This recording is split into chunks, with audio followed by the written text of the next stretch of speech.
Do you feel the warmth of your cozy routine wrapping around you like a comforting embrace? Beware, for in its embrace lies the death knell of ambition. Dreams are not nurtured in the cradle of comfort. They are forged in the crucible of discomfort. Every great achievement in history was born from the fires of adversity, from the relentless pursuit of something beyond the confines of comfort. Look around you at the embers of shattered dreams left in the wake of those who chose the path of least resistance. The road to greatness is fraught with hardship, trials, and tribulations. It demands sacrifice, resilience, and unwavering determination. Comfort is the enemy lurking in the shadows, waiting to extinguish the flames of your potential. So, I implore you, rise from the soft embrace of comfort. Embrace the discomfort, the uncertainty, the fear, for it is in those moments of struggle that your true strength is revealed. Do not let the allure of comfort lull you into a false sense of security. Let the words "comfort kills dreams" be etched into your soul as a reminder of the price of complacency. Let it fuel the fire within you to strive for greatness, to pursue your dreams with relentless fervor. Remember, it is not the comfortable who shape the world, but the courageous who dare to defy the status quo. So step boldly into the unknown, for therein lies the crucible where dreams are forged and greatness is achieved. Shatter the shackles of mediocrity and dare to defy the gravitational pull of comfort. Embrace the discomfort of uncertainty, for it is the breeding ground of innovation and growth. In the darkness of discomfort, you will discover the light of your potential shining, brighter than ever before. Embrace the challenges that come your way, for they are the stepping stones on the path to your greatness. Do not fear failure, for it is but a temporary setback on the journey to success. Each stumble is a lesson learned, each setback a chance to rise stronger and wiser than before. So let the echoes of "comfort kills dreams" serve as a rallying cry, a battle hymn for those who refuse to be confined by the limitations of comfort. Let it be the anthem of your defiance against the status quo, for it is only when we dare to step out of our comfort zones that we truly come alive. So, go forth, fearless and unyielding, and seize the greatness that awaits you beyond the confines of comfort. Your dreams are calling, and it is time to answer with unwavering resolve. Growth resides in discomfort. It is in the moments of unease, uncertainty, and challenge that we find the fertile soil for personal evolution. Consider the caterpillar, snug within its cocoon. It is only through the struggle of breaking free from its comfortable confinement that it emerges transformed, reborn as a majestic butterfly. So too must we embrace discomfort as the catalyst for our own metamorphosis. Picture yourself standing on the precipice of your comfort zone, peering into the vast expanse of the unknown. It is a daunting sight, filled with risks and uncertainties, yet it is also brimming with infinite possibilities, waiting to be seized by those brave enough to venture forth. It is when we dare to step beyond the familiar shores of our comfort zone that we unlock hidden reservoirs of potential within ourselves. We discover strengths we never knew we possessed, skills we never knew we could master, and dreams we never dared to pursue. Every stumble, every setback, every moment of discomfort is a signpost on the journey of personal growth. It is nature's way of nudging us out of our complacency and propelling propelling us towards our fullest potential. So I urge you, do not shrink from discomfort, but embrace it with open arms. Embrace the uncertainty of the unknown, for it is the crucible in which your character is forged. Embrace the challenges that come your way, for they are the stepping stones on the path to greatness. In the words of Neil Donald Walsh, life begins at the end of your comfort zone. So step boldly into the discomfort, for it is there that you will find the true essence of who you are and who you are meant to become. Feel the exhilaration of pushing past your limits, of stretching yourself beyond what you once thought possible. Embrace the discomfort of growth, for it is a sign that you are expanding, evolving, becoming more than you were yesterday. Do not let fear hold you back from the grand adventure that awaits beyond your comfort zone. Instead, let courage be your compass, guiding you through the uncharted territories of your potential.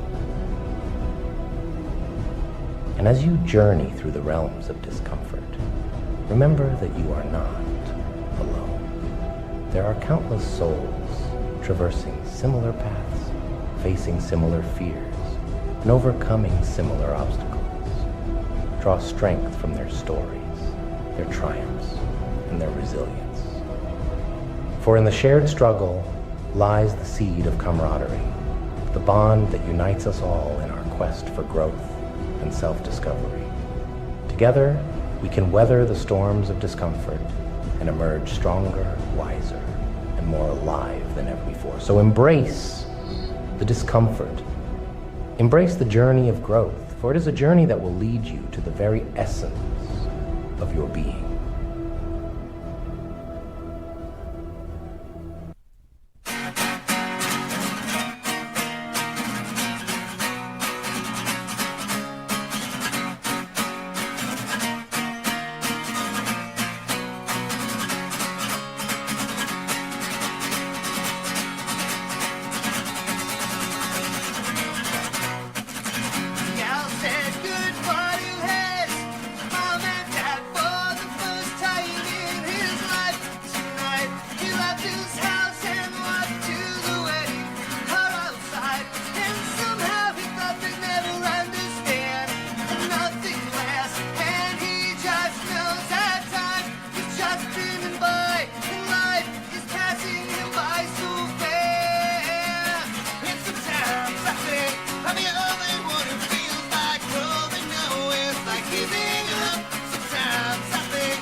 Well, You definitely know what time it is.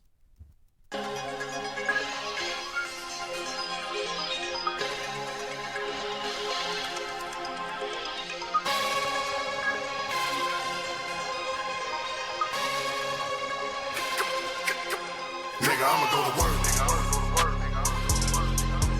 Nigga, I'ma go to work. Nigga, I'ma go to work. Nigga, I'ma go to work. Nigga, I'ma go to work. Still game tight, nigga. Got it from my daddy, since in the fag, nigga. Rolling in the Jag, I'm sitting in mad, nigga. Feel I'm talking to your boy, I'm spitting at that nigga, yeah. So tell me how you think it feel. Writing the verse in the cell, walking through the valley in the shadow of the death, still flirting with the devil and never thinking a meal. Feeling left out, hurt and neglected, working with acceptance, I accept it. While back turned up, real reckless, I had in the town and sit it down, straight checked it. Mask up with the hoodie on the low. Plugging with Spank Boogie from the gold, this is shy lines, nigga, so get out of line, nigga, don't be looking, don't be eyeing down, me and mine, nigga, yeah. Crack comes right before the destruction, trust this, I'm prepared for the fall, hit a stain, hit a lane, yeah, you only live once, then we right back to the hood, and we tear down the mall. Rob your worker for work, get back work for your worker to work. Try me, get murked with the jerk. Show the dumb jerk that the gun worked and dispersed with the merch. Then we dirt with the hearse. Welcome, welcome, welcome. It's a Sunday morning. Having a good time over here. I know that I've been going over this Japanese negative carry trade, and I know I've been going over about the destruction of the Bank of Japan's bonds along with the Japanese yen, and how critical it is for, you know, us in the markets, us in, you know, bonds, yields, why everything is coming to a head. I plan to explain to you all today how this one particular thing that Japan is doing that the U.S. has to coincide with and actually has to work with Japan to make sure that the teeter-totter doesn't go too far one way or another. Because if it sways one way higher or lower, the game is over. I'm going to go into depth about that. I'm also going to talk about with you guys, and I'm made some slides to basically go ahead and explain to you all the problem that we have with our debt. The problem that we have with our debt not necessarily is going to be on you, but it's going to be on your kids and your kids' kids. And it's going to be an amount that's staggering to the point where you realistically, they will have no way to pay for it. There's no way in Sam's hell that they'll be able to pay for, honestly, any of this stuff. And that's the true problem.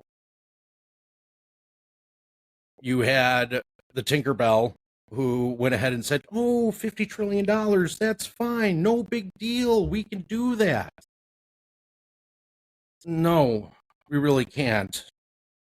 Because we're basically letting us live another day to see our kids get the brown end of the shit stick later on down the road.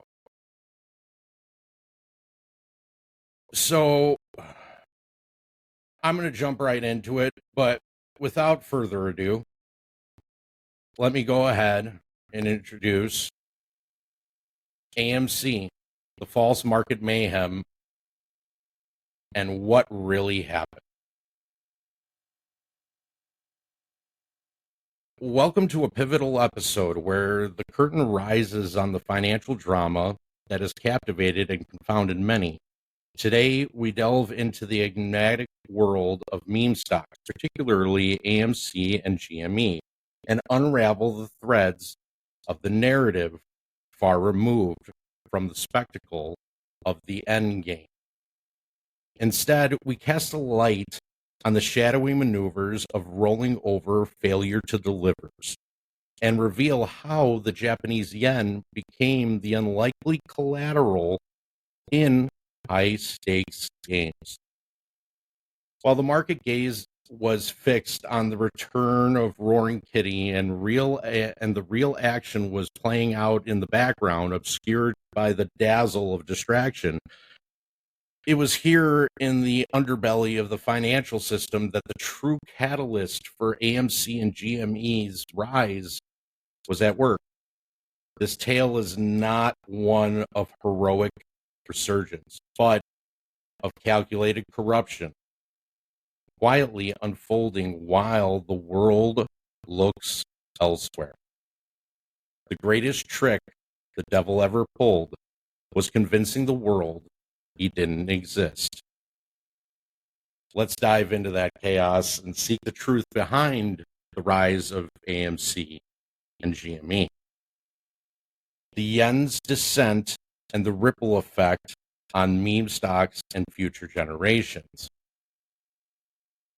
In an effort to demystify the financial intricacies that are shaking the foundations of global markets, let's dive into the Japanese yen and its impact on meme stocks like AMC and GME and the broader implications for our children's economic future. The paradox of rising rates and falling yen. As Japan considers lifting its historically low interest rates, one might expect the yen to strengthen. However, the opposite is true. To understand why, let's use an analogy. Imagine buying a new car with a loan only to total it as you leave the dealership. Your asset is gone, but the debt lingers. This scenario mirrors Japan's economic crash in the early 90s. To keep moving, Japan metaphorically bought another car, taking on more debt, while Bank of Japan played the role of the generous fairy, conjuring money to cover the expenses. This led to a cycle of debt and money printing that has lasted over 30 years, culminating in a debt to GDP ratio exceeding 260%. The infamous trillion-dollar carry trade.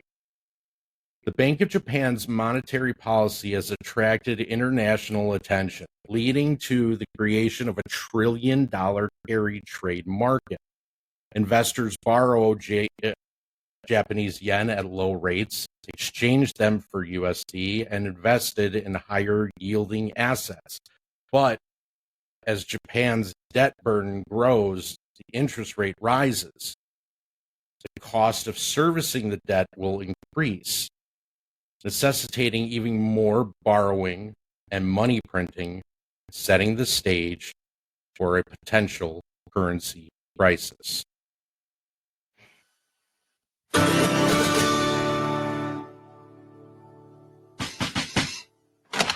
Hello, sir. Postman Butters with a special delivery for you.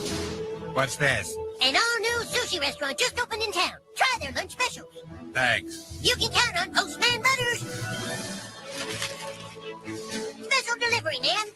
Here you are, sir. Brand new sushi restaurant in town. A flyer for you from Postman Butters.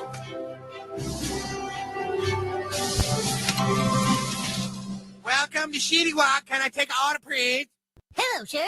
Postman Butters here with a special delivery for you. What are you talking about? It's a coupon for a brand new Asian restaurant that just opened up in town. A what? Let me see that. Oh, no, a sushi place? How come every time a hard-working Chinese man open a business, some smelly Japanese dog has to come and try and invade him? I don't know. I'm just being paid to hand out flyers. Where is this Japanese toilet bowl? How far from my Sheedy Walk? Well, you mean there's a sushi restaurant? It's right over there. What?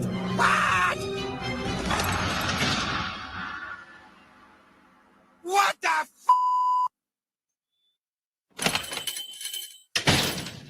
Welcome to a city sushi. Can I take an order, please? What's the big idea putting your shitty sushi right next to my Sheedy Walk? I'm sorry, I do not understand your accent. You want a shitty tuna roll?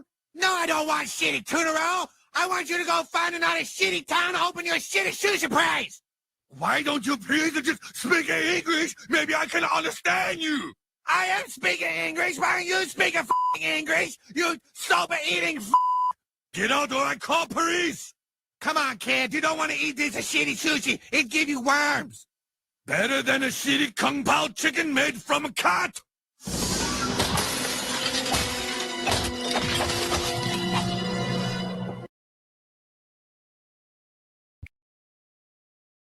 The unwinding impact on meme stocks. As the carry trade unwinds, the increased demand for USD to cover the losses will likely lead to a sell-off in foreign assets, including meme stocks. This could result in a sudden price surge for stocks like AMC and GME, as investors liquidate positions to cover their Japanese yen liabilities. So to explain this in a little bit more detail, so every time you hear about Japan printing out more yen, there has to be a collateral to go ahead and get that yen. And so what they're doing is they're purchasing USD. That USD is basically being put into their book, technically, for them to be able to infinity print the Japanese yen. But there's a problem. The problem is that you can't use currency as a collateral towards what you're printing. So that USD has to go somewhere. And where it goes is into equities. So this is why you're seeing movements in certain stocks, Mega 7, AMC, GME. You're seeing an abundance of USD that's being funneled into the stock market, into equities, to go ahead and push that up, giving Japan the ability to print infinity-wise the Japanese yen. The intergenerational debt crisis. The consequences of Japan's monetary policies extend beyond immediate market impacts. The burgeoning national debt threatens to cripple future generations, saddening them with the responsibility of paying or repaying or refinancing the debt incurred today. The burden could stifle economic opportunities, depress wages, and limit productivity for years to come.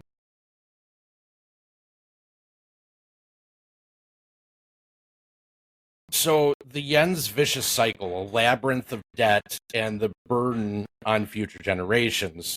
The intricate web of global finance, the Japanese yen stands as a stark example of how monetary policy can spiral into self-perpetuating cycle of devaluation and debt, a doom loop, and not only impact the present, but cast a long shadow on future generations.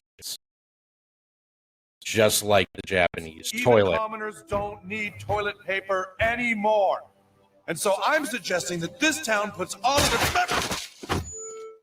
You know, the Marshes are a family that try and always lead by example. And we know that all of you appreciate that. Everyone deserves to be clean. And the truth is, you can be. You might not be the Marshes, but you can afford a Japanese toilet. Just not a really nice one like what we have. If you take into account the money we all spend on toilet paper, doctors, and hemorrhoid cream, a Japanese toilet pays for itself in just a few years. There are actually Japanese toilets made for commoners. Walmart and Amazon all carry the lower cost of Japanese toilets that anyone can afford. There's even these little attachment thingies for your existing toilet, which will make you feel like a Marsh yourself. They may not be Nihon no Shitairu, but they are good enough for you guys. The point is, even commoners don't need toilet paper anymore. And so I'm suggesting that this town puts all of its members... Holy... Randy?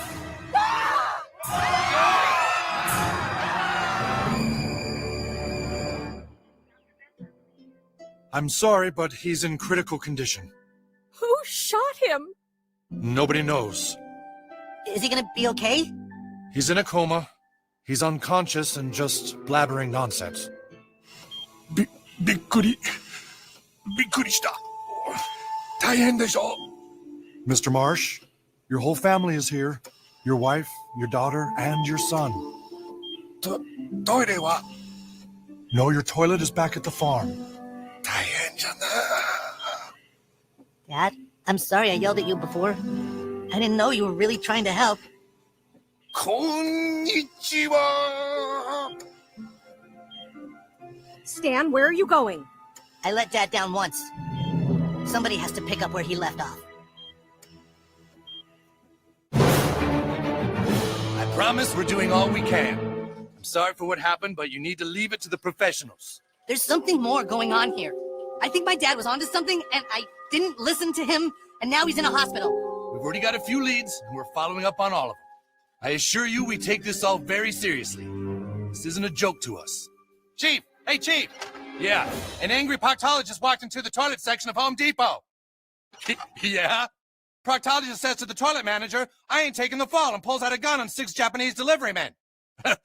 Okay. So then the 6 Japanese delivery men show up, and the proctologist has everyone held hostage, and he says he's not taking the fall for the Randy Marsh shooting.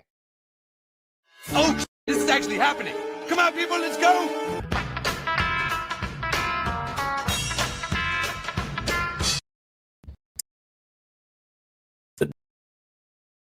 The devaluation of the yen and its domino effect. The Japanese government policies have significantly contributed to the yen's depreciation, trapping the currency in a cycle with no easy exit.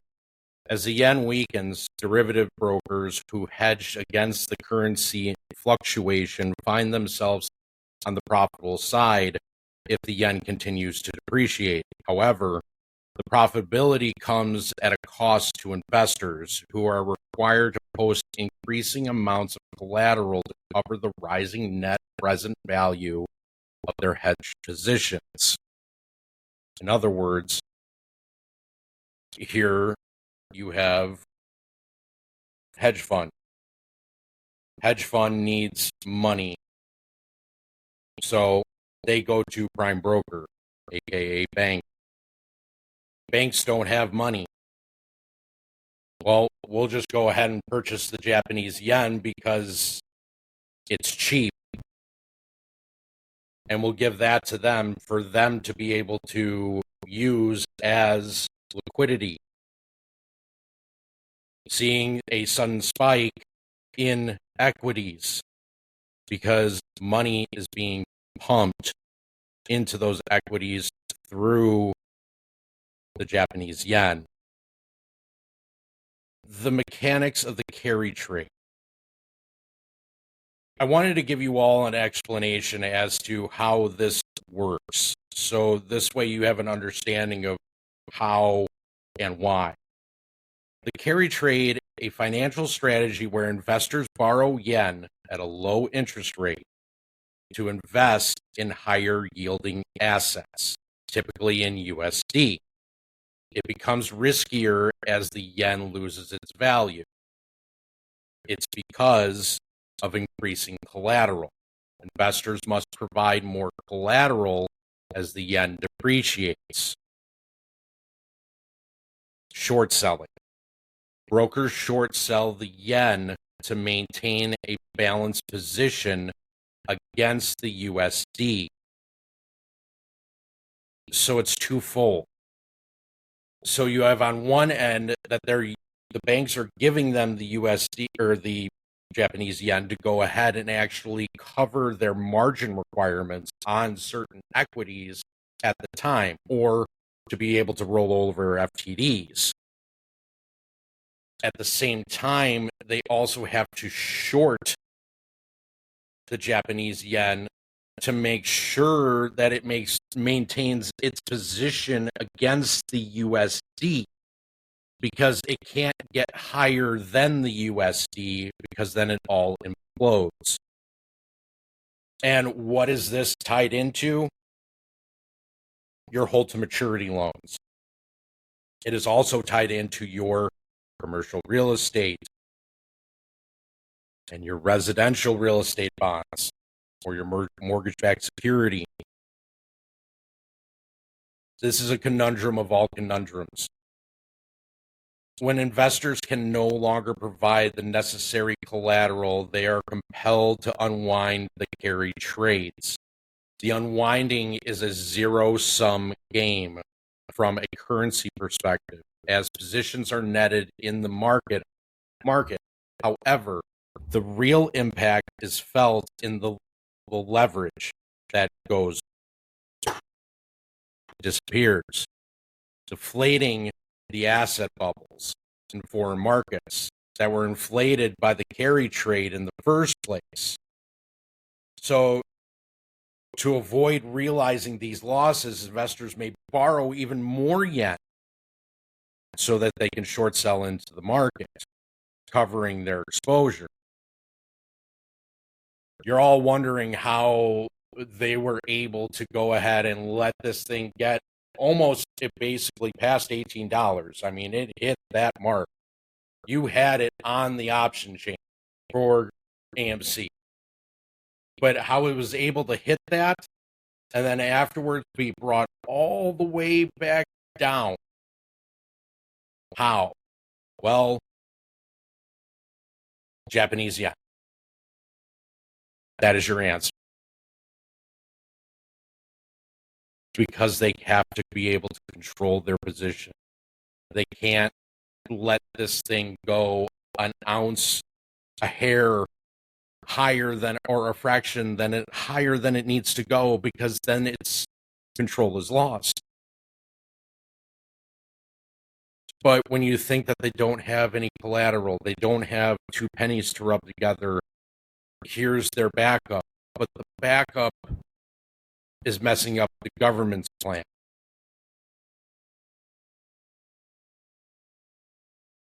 Now, does this have any meaning towards the CAT system? No. No, not at all. Do I personally believe that the CAT system is honestly going to change anything?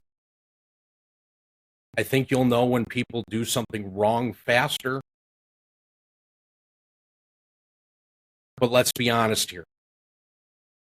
The government is only going to tell you what you need to know.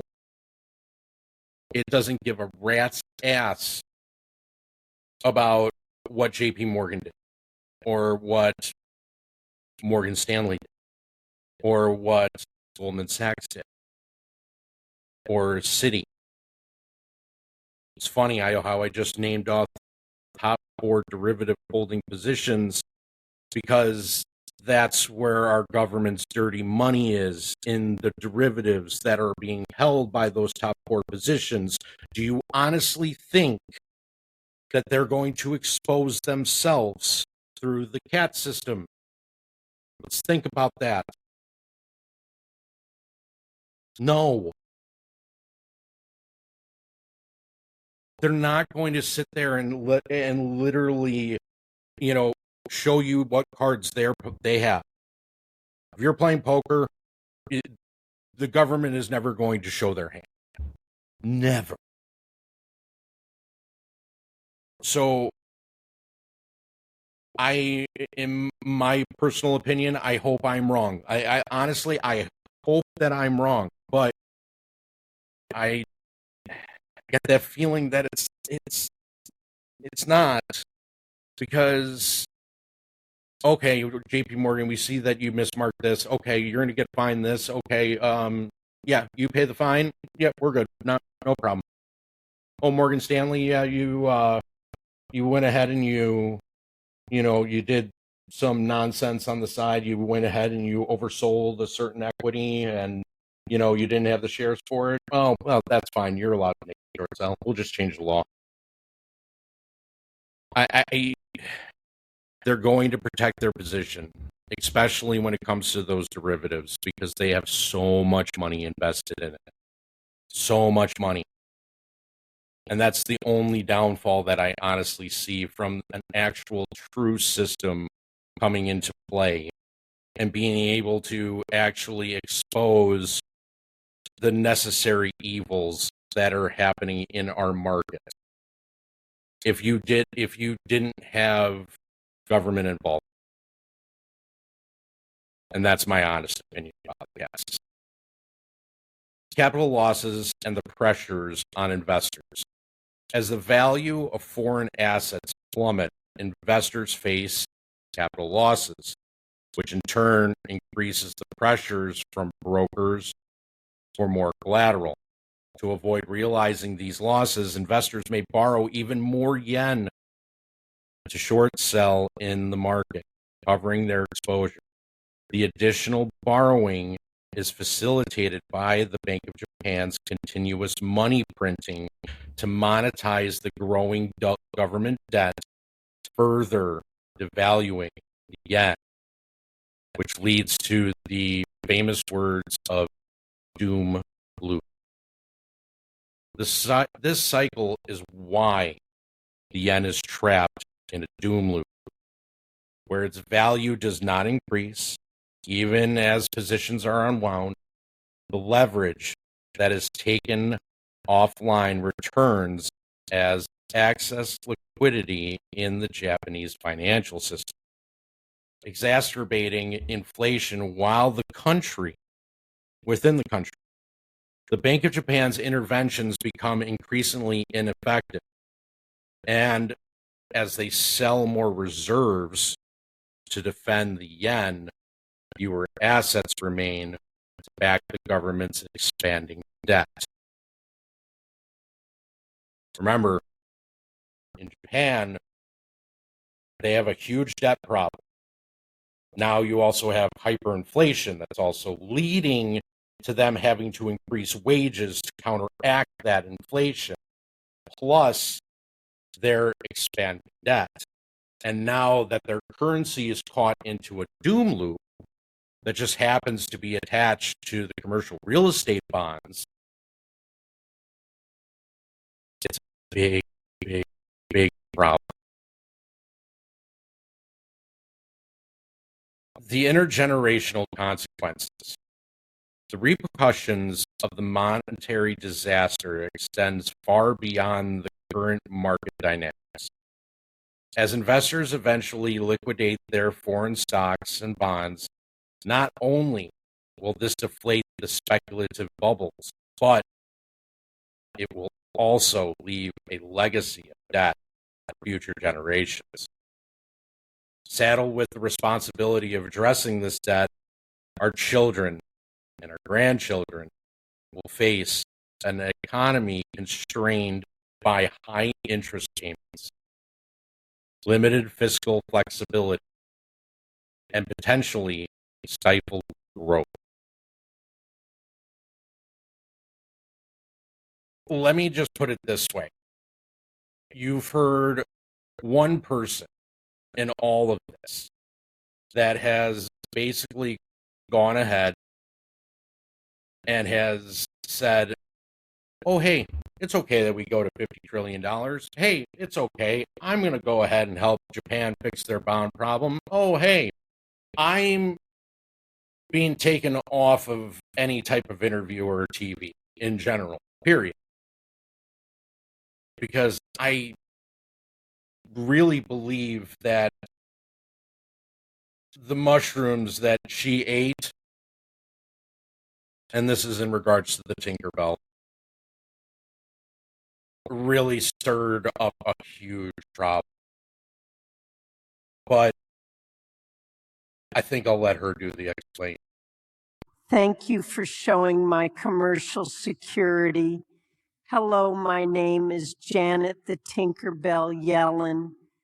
I just got done eating these magical mushrooms from the restaurant in China called In and Out, and am seeing the world right now owl-eyed.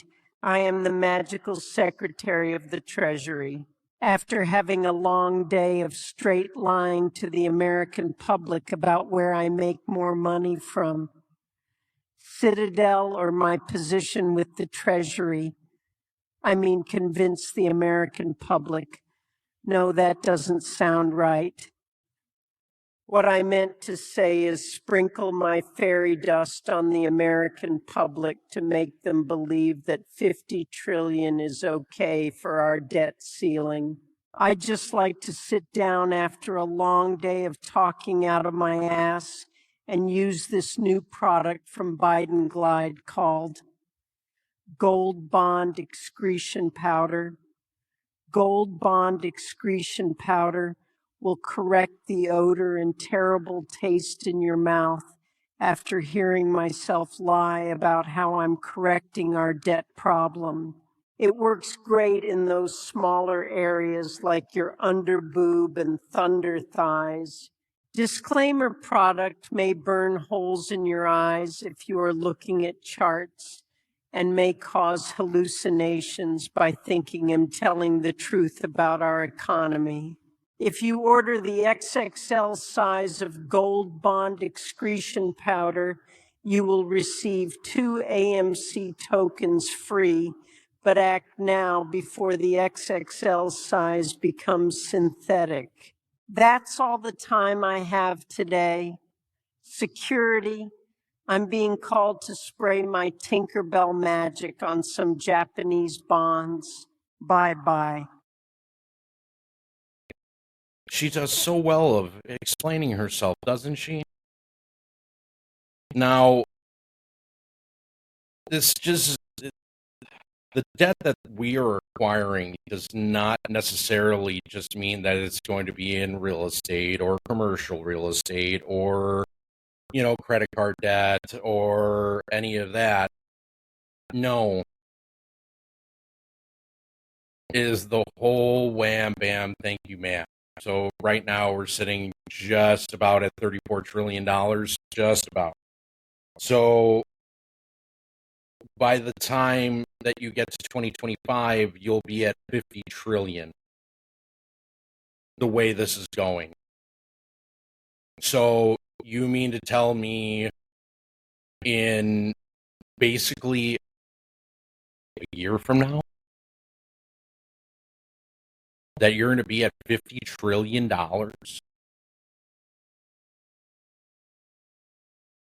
I mean, we are just literally taking money away from our children, our children's children, and giving them no way to pay this off. None. If you've seen Back to the Future 2, when they go into Biff World, that's what we're giving to our children. This is the path that we are on. You will see massive amounts of crime. You will see massive amounts of hysteria. You will see people that are fighting over scraps. But don't worry. I'm going to explain it all. I promise.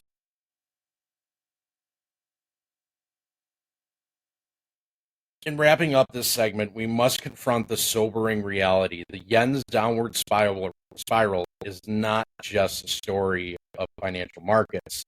It's a narrative that will impact the lives and livelihoods of our children and their children after them.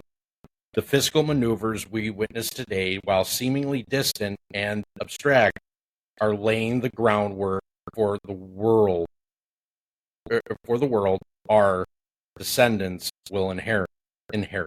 Yen's doom loop is emblematic of a broader trend where short-term gains are pursued at the expense of long-term stability. It's a stark reminder that the economic policies and debt we accumulate now are not vanishing into the ether. They are being deferred to the next generation, who will bear the weight of our choices. Okay, Tom, looks like Americans are getting ready to play. I don't suppose they'll have any problems seeing the ball with their big American eyes. Yeah, good thing they had those big eyes so that they don't have to rely on that amazing American intellect. Oh, you say that stings. I'm a zinger. Hey, what you call white American person with a PhD in physics and math? I don't know. Right. Stupid American. Oh, no, boy. American is down. It's number, I don't know. All American look alike. My, I haven't seen an American die like that since Abraham Lincoln. Dude, that is not cool. You're gonna get us into trouble again. You want to hear my impersonation of American? Yeah. Okay. Hey, I really want that. That looks good. Hey, let me try. I'll use my credit card. Do you have any non-dairy creamer? Yeah. Y'all coming back now, here?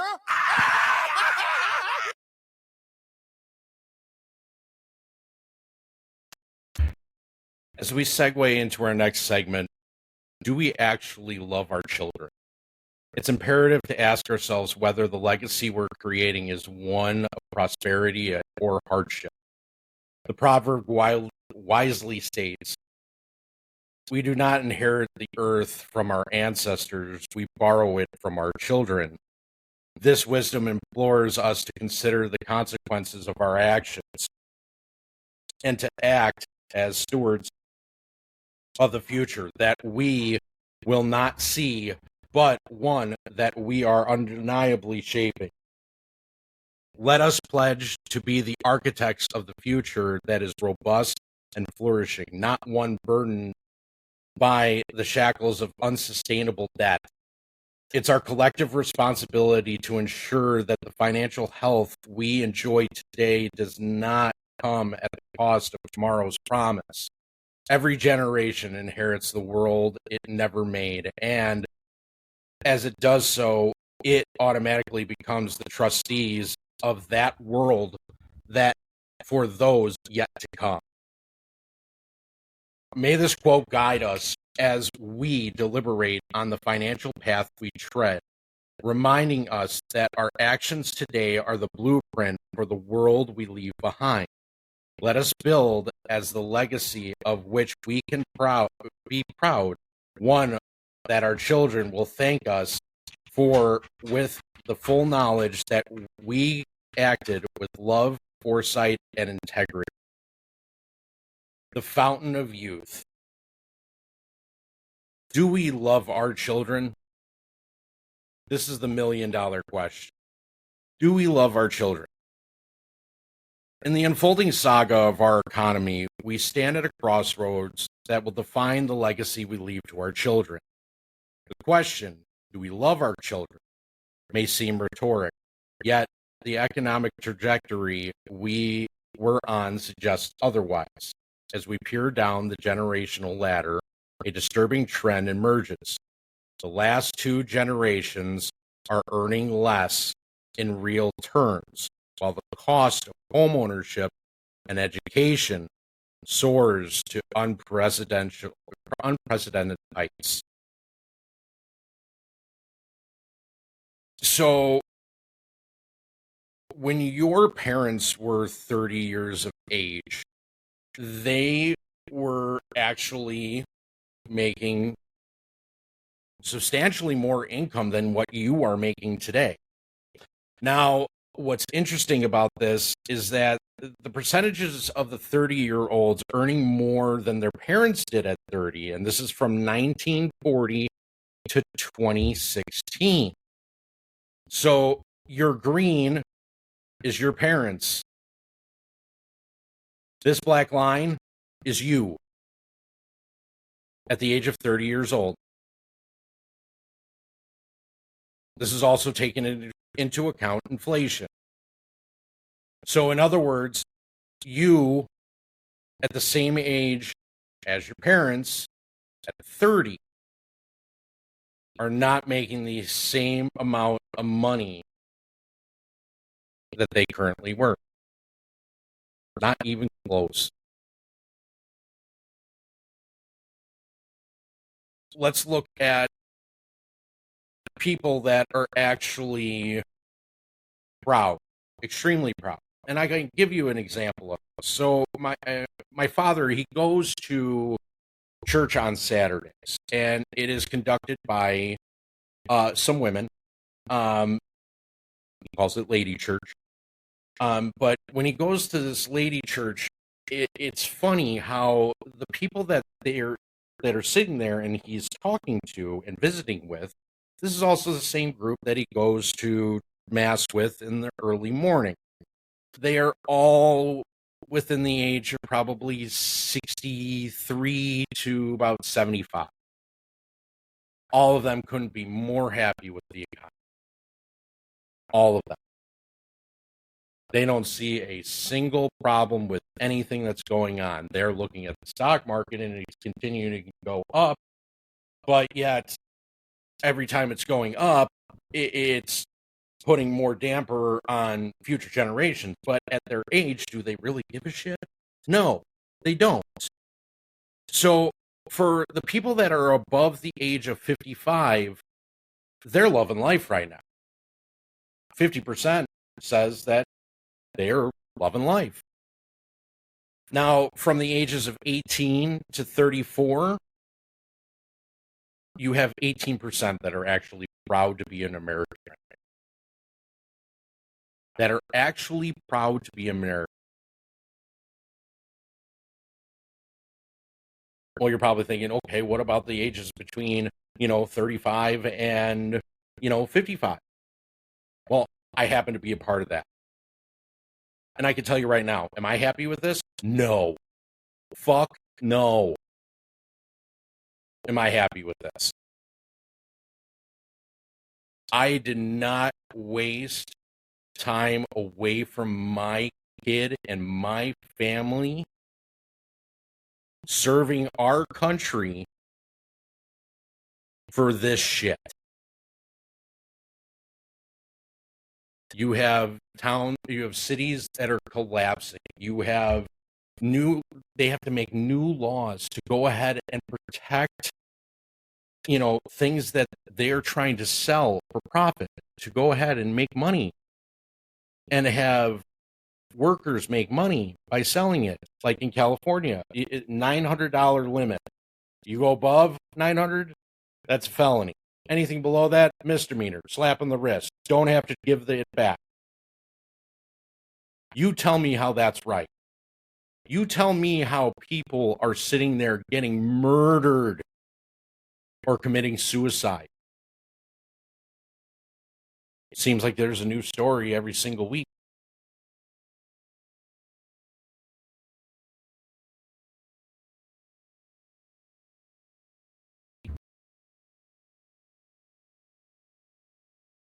So the problem that you really run into now is that we have purposely kept minimum wage low. We have purposely kept it low. If we were to actually take minimum wage and adjusted it for actual productivity, we would be at about $22.14. Currently. That's where we would be. This is also adjusted for inflation, just so you know. All these charts are.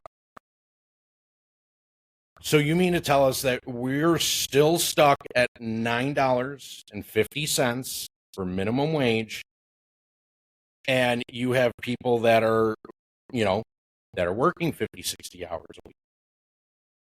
They should be getting paid just based upon the productivity of the hours that they're working to this $22.14.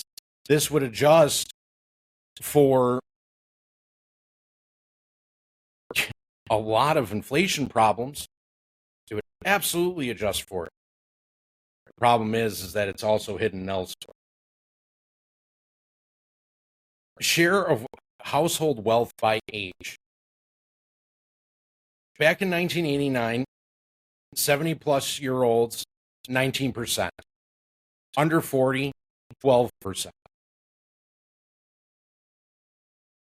This is a very common standard overall numbers for this on who has the majority of wealth.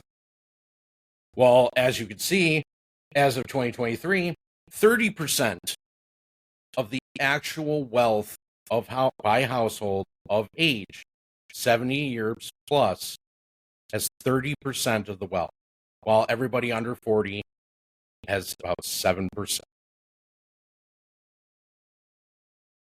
They literally siphoned off everything from your middle class, your lower class, and basically just moved it up. You basically, instead of making, new millionaires, you've basically made a super race of ultra billionaires. So the billionaires make more money. The millionaires don't, and are actually losing money. They're actually giving their millions to the billionaires just to try and keep their position. Now, if you look at it from an actual outside perspective, look at the increase in traffic at Walmart.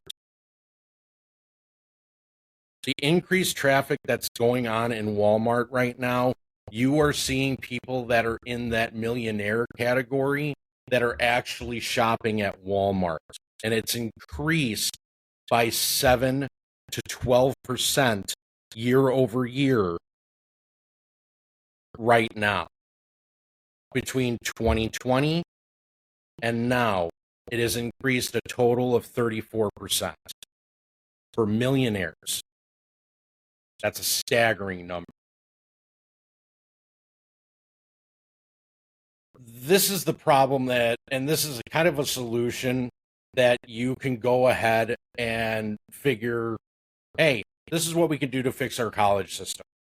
And how we can go ahead and actually increase it. Because let's just put it frankly, if you're going to a school like Harvard, Stanford, where your actual acceptance into that college is anywhere between 2 to 4%, you're not a college. You're a glorified hedge fund. It's basically what you are, and you're just churning out more people for the hedge. That's what you're doing. You're just a glorified hedge fund. So, as of right now, the top third of public universities, minus 500, you're basically getting a $1 billion per school, adjusted by the size over 10 years. So this is your vocational schools. This is also your trade schools. This is also your colleges. This is your high schools. You could reduce the tuition by 2% a year.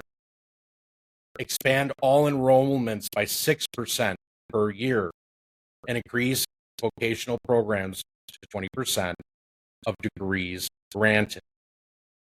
This way, you would basically go ahead and double your freshman class from being 4% to basically 12% within 1 year, which would basically, for, let's just use like a school like Michigan, for example, that's increasing your acceptance by thousands.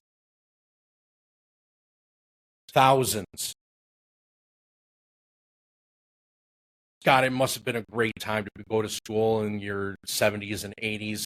Realistically, where every single kid had at least a 25 to 35% chance of going to college.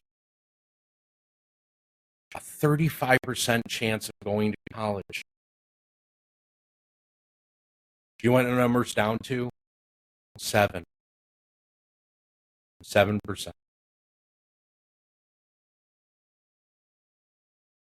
Now, I mean, it's funny because I kind of look at my uncle, for example, and my uncle who went to Southern Illinois. He was part of the fraternity. I remember when I was a kid and going to visit, we went and visited him at Southern Illinois, and we got woken up by shotguns and them throwing plates up in the air, just like an Animal House. It was exactly like Animal House. But he was able to get a college degree. And I swear he's Ferris Bueller to a T. The transfer wages versus wealth, compensation of employees, and index of corporate profits after taxes. This is indexed to 1960. So we start off at 1916. As you can see, we're both on a common path. Common path starts to stagger. Oh, starting to stagger. 2003, 2004. Oh, down. Oh, we match. Up. Compensation stay the same. People aren't getting raises. People are getting fired. Look at Tesla. Tesla the other day fired 600 employees. They're not producing any new cars because they have an abundance of them just sitting in parking lots that no one can afford to buy. But the profit still goes up. Yet the compensation for you, the American people, your job, stays the same. Percentage change in inflation adjusted median income in the U.S. versus the S&P 500 from 1974 to 2021. It doesn't even register. Your median income doesn't register. Doesn't come fucking close. Look at what the SPY has done. There's no number. There's no number for median income, but yet your S&P 500 is ballooning like a fart in the wind. There's no reason for it. And you can't justify it anymore.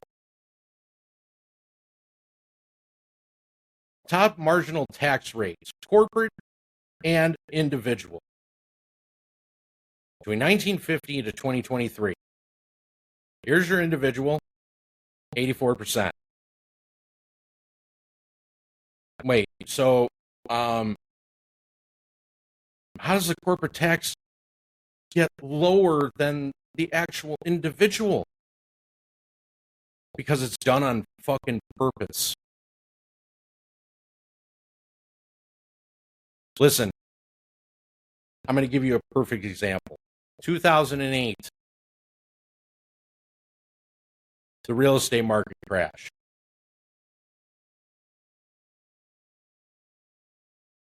The government wasn't being stupid.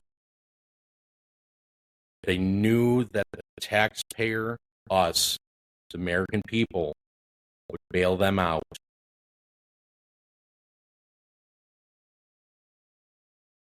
Plain and simple. And that's why you have a higher tax bracket. That's why you are getting taxed far more than any corporate action. And that is sad. The average percentage of population under the poverty line. So now I want you to go ahead and I really want you to look at this because, okay, so from 65 plus, if you look at it, it's going down. I mean, you would think that's okay, that's good. But looking for everybody else. Looking for everybody else. 16%, 20%, 21, 18, 19%.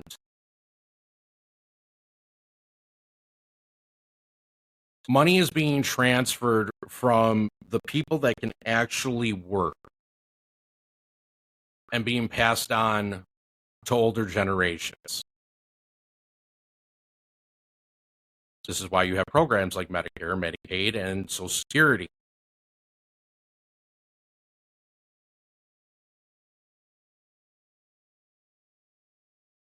I'm going to get to that part of it in a second. But here's your U.S. federal debt. It's adjusted for inflation. Let's start it back in 1923. What was that? The worst year of the Depression. And let's see where we're at right now. You're right there right now at just about at $34 trillion.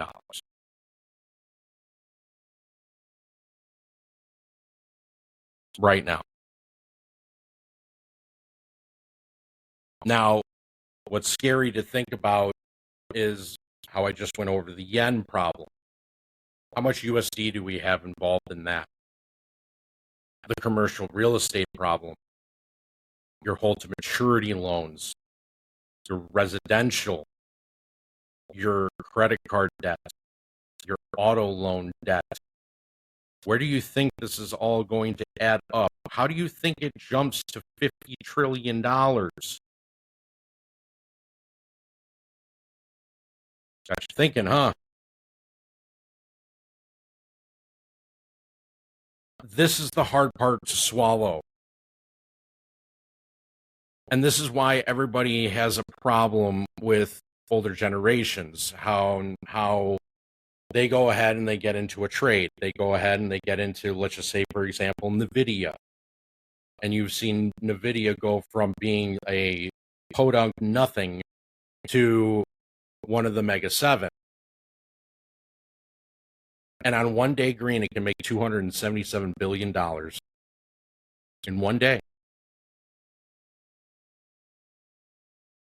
Now, if you look at these things right here, so free tuition at all public universities, $97 billion. Eliminate all lead pipes, $53 billion. Build all universal pre-K facilities, $45 billion. DOJ budget, $44 billion. The national paid family leave, $20 billion. $259 billion is what it would cost. But NVIDIA on a one-day gain can make $277 billion.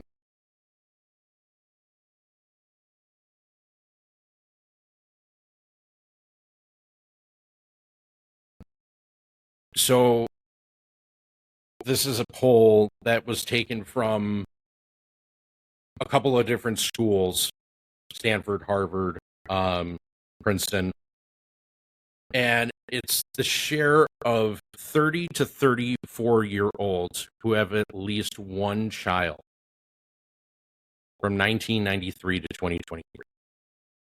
In 1993, 60% from ages 30 to 34 had at least one child. It's down to 27%. And this number took a serious dip starting when? In 2020.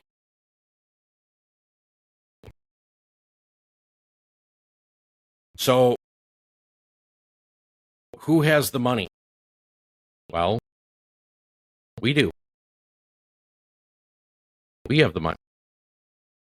Public spending per child on childcare annually.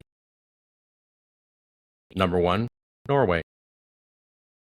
Iceland, Finland, Denmark, Germany, Sweden, Austria, Slovenia, New Zealand, Spain, Chile, Lithuania, Australia, Hungary, Israel, and us. 1K. Norway is at 30. 1K. Okay.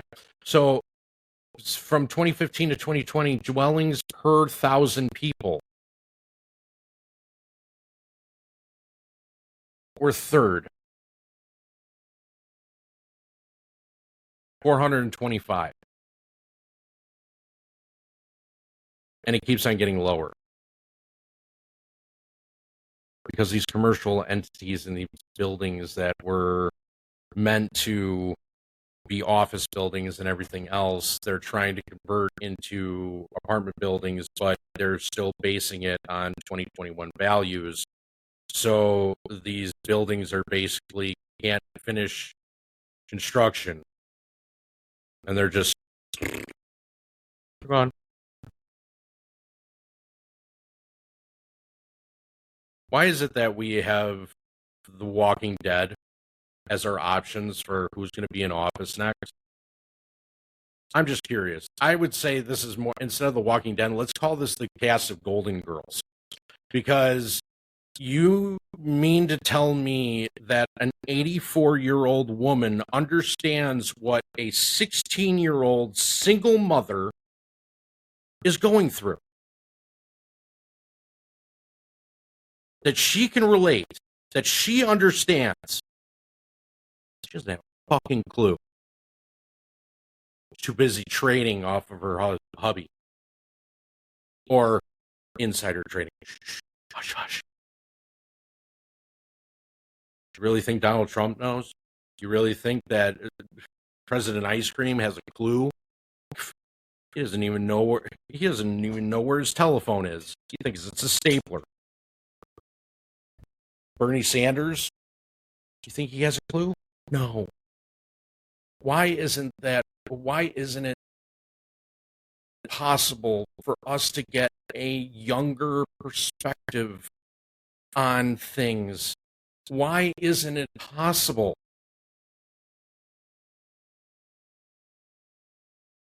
The younger generations need to come forth. You can't have the cast of Golden Girls coming out here and this being our only option. Because each one is in a scam by itself. When you think about it, here, insider trading, super businessman, criminal.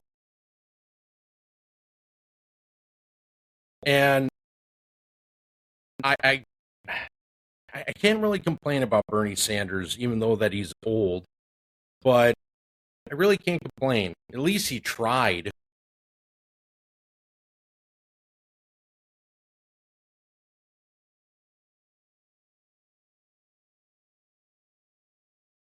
The prosperity once promised with each passing year is now a mirage as the younger generations grapple with the reality where opportunity dwindles and the social contract crumbles.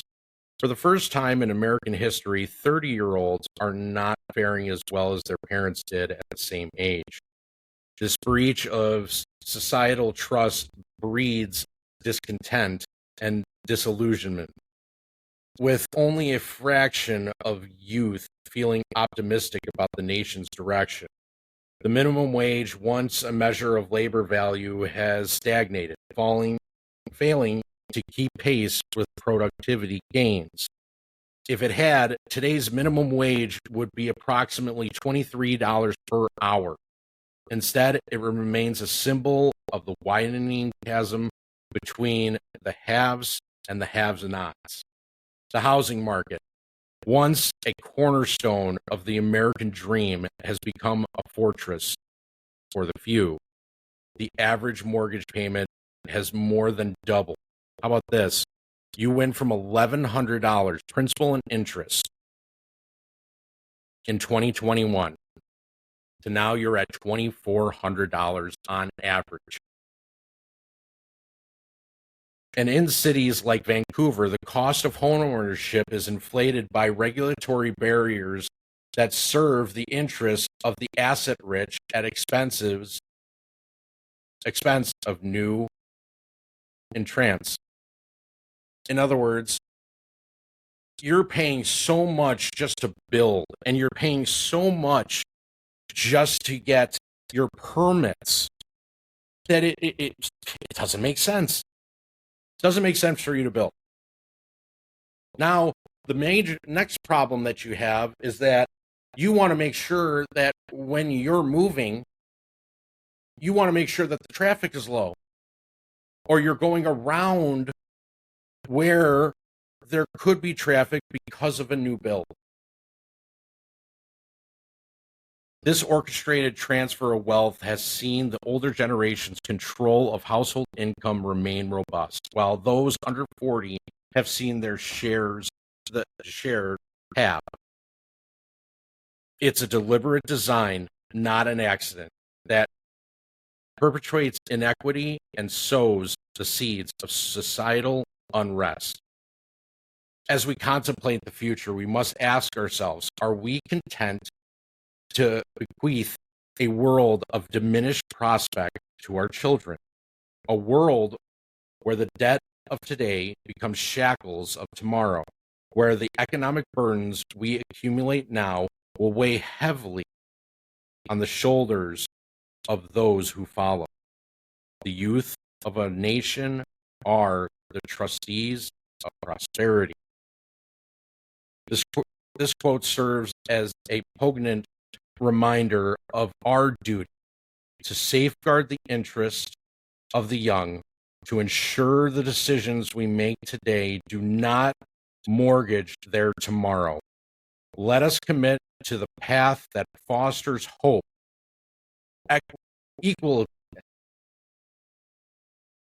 equality, and opportunity for all, so that when we look into the eyes of our children, we can say with conviction that we have loved them not just in word, but in deed.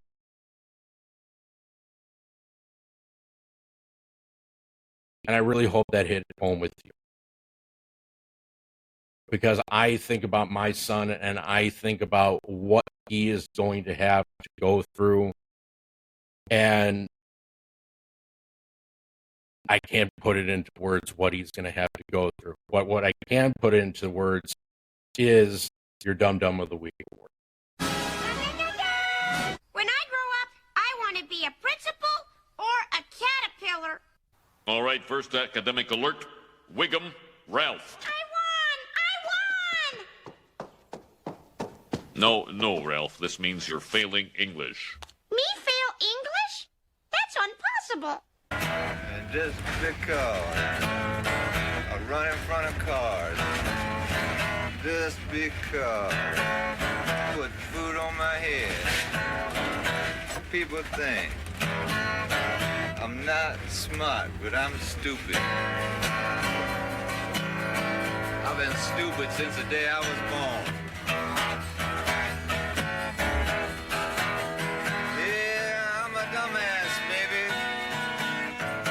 I'm stupid. Right on.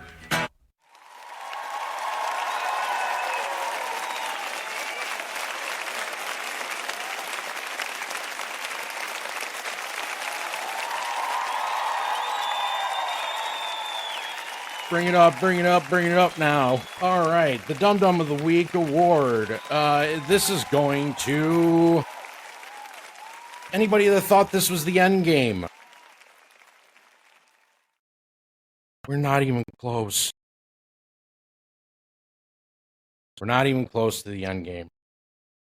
And the problem that you're running into is that until certain things get unwound, until certain things become established, like they have a plan, remember, they have to come up with the right line.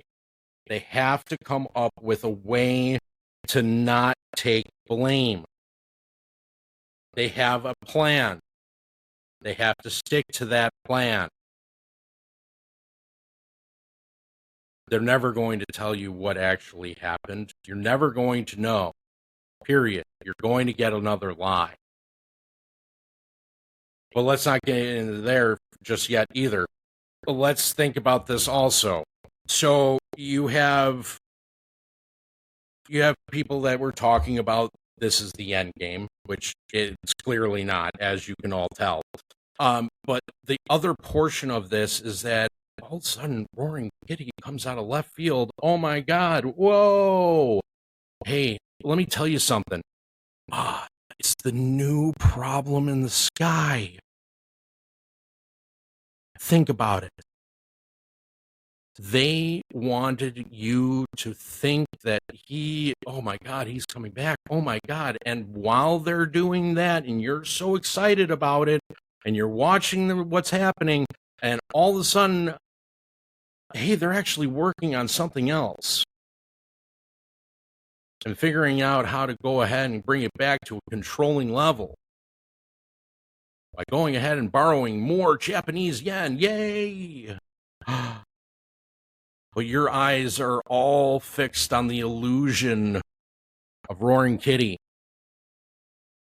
So your Dum Dum of the Week award goes to A, people that thinking that this was the end game or that we are close to the end game, and B, the Roaring Kitty, because it was just meant to distract you on what they were actually doing, and this was going ahead and gaining control, and they were rolling over the FTDs. They needed the collateral requirements, so they went ahead to the prime brokers, got more Japanese yen, went ahead, made it look like, hey, look at this, money's going into the account, money's going into that equity, look at AMC pump, and then all of a sudden, let's just take it out from under you. Exactly what they did. I just literally went over it. Showed you proof of what they're doing. Now, what's concerning about all this and how this all gets brought into the light, well, I'm going to go over it more in detail than the next episode that I do. But I want you all to look at the Chinese gold-backed bonds, debt bonds that are gold-backed. That will be an explosion like you have never, ever, ever, ever seen before.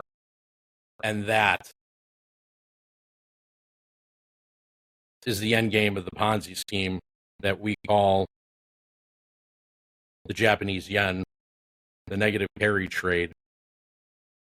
That will explode the entire thing. Now, is there things that are happening in the background that are beneficial for the meme basket? Absolutely. You have your hold to maturity loans. Those hold to maturity loans all come due end of June, early July. How are you going to cover it? You can't use Japanese yen, so there's that. You got all those bonds that are tied into the Japanese yen, like your commercial real estate with hold to maturity loans. You have your residential real estate, the mortgage-backed security bonds. You have all that stuff tied into it. I don't think you got pot pissing, 2 pennies to rub together. I think you're paddling down Schitt's Creek with a paddle that's an inch deep, and you're going to sink. That's going to expose a lot.